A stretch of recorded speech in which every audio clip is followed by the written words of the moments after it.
It began on a cold December night in 1974. A small liquor store sat quietly on the corner of Broadway and 15th in Edmond, Oklahoma, its neon sign flickering in the winter wind.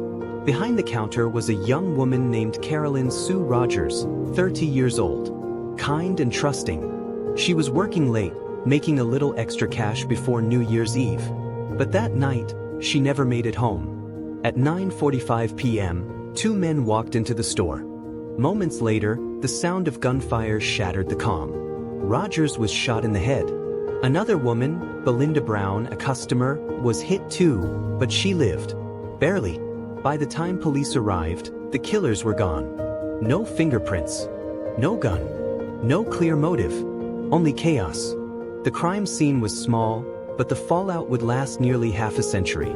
Investigators rushed to find suspects. Pressure came down hard, not just from the department, but from the public. Oklahoma in the 1970s was a place where faith in law enforcement ran deep, and so did fear of violence. The police needed answers fast. They found a witness, Belinda Brown, the survivor. She had been shot in the head. Doctors said she was lucky to be alive. But her mind was fractured.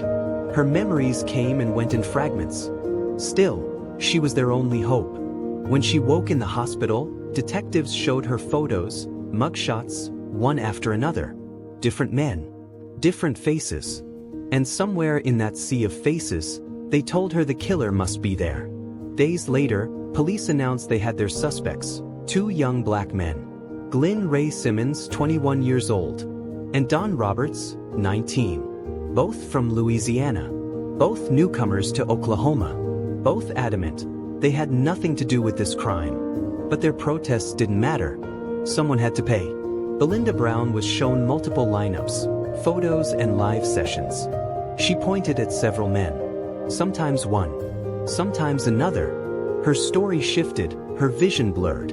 But the reports written by police told a different story. They said she had positively identified Simmons and Roberts. That single line sealed their fate. The trial began just months later. There was no gun, no DNA, no fingerprints, not a single physical link to Glynn Simmons.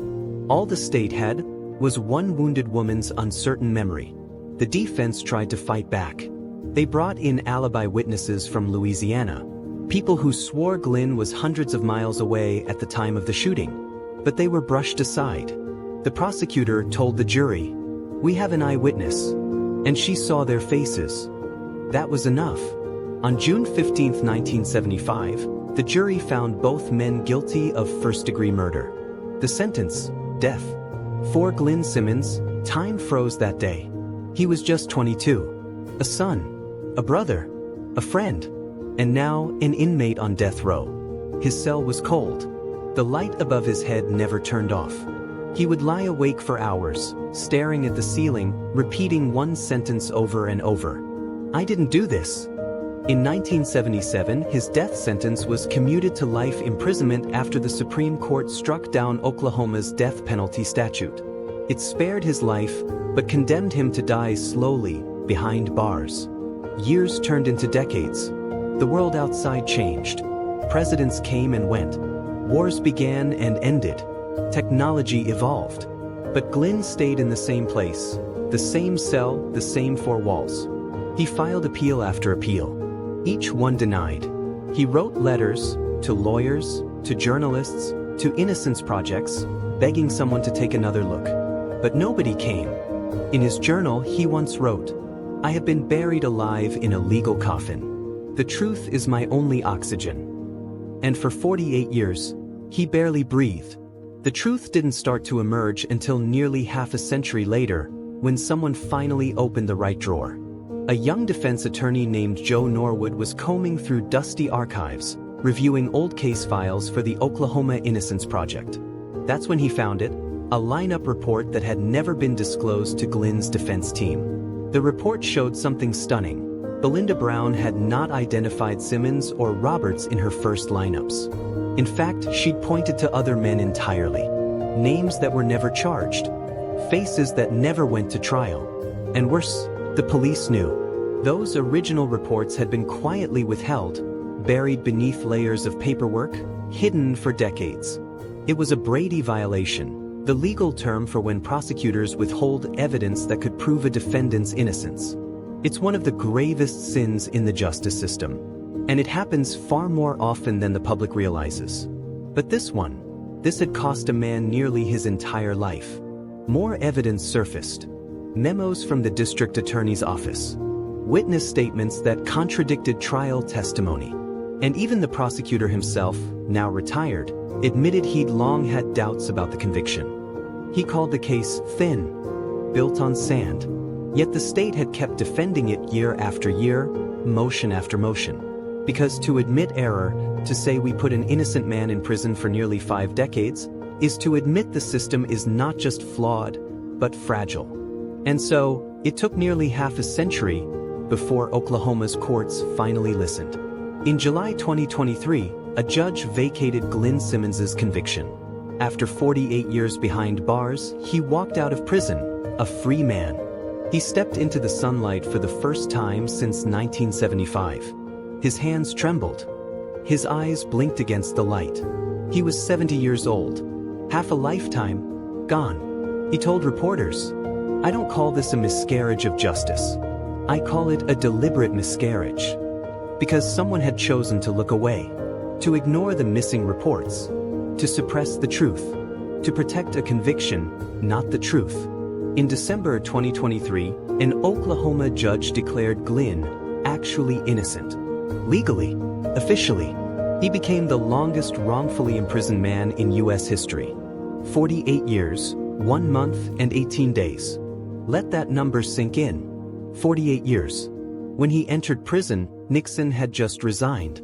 When he left, smartphones were old news. That's how long the truth had been buried. So, if Glynn was innocent, who killed Carolyn Sue Rogers? That's the question that still haunts this case. Because hidden in those old reports, the ones prosecutors buried, were names. Men who matched the descriptions better than Glynn or Don Roberts ever did. Men who had records of armed robbery and violence. And one of them had later confessed to another double murder in the same area just months after Carolyn's death.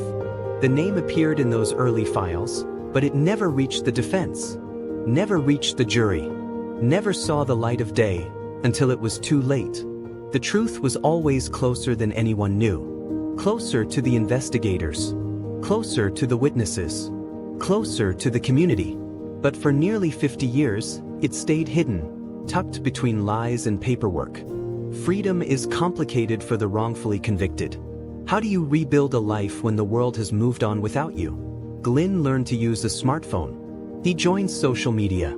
He gave talks at universities. He smiles now, but you can see the years in his eyes. They carry a quiet grief. He received state compensation, just $175,000, the legal maximum. 48 years, for less than many people make in a year.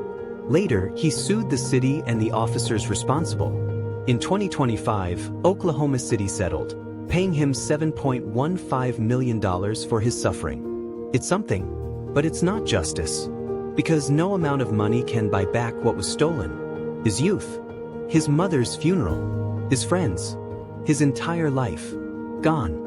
All because a system built to protect truth was more concerned with protecting itself. Cases like Glynn Simmons's aren't rare. Since 1989, over 3,500 people have been exonerated in the United States. Many spent decades behind bars. Most were people of color. And in almost every case, the evidence that could have saved them was there, buried, forgotten, ignored. Glynn's story forces us to ask, what is the value of truth when the system that's meant to uphold it decides it doesn't matter? And what happens when justice becomes about winning instead of being right? Because this isn't just a story about one man's suffering. It's a mirror showing us how easily any of us could be swallowed by a machine that doesn't stop even when it's wrong. Glynn says he doesn't live in anger anymore.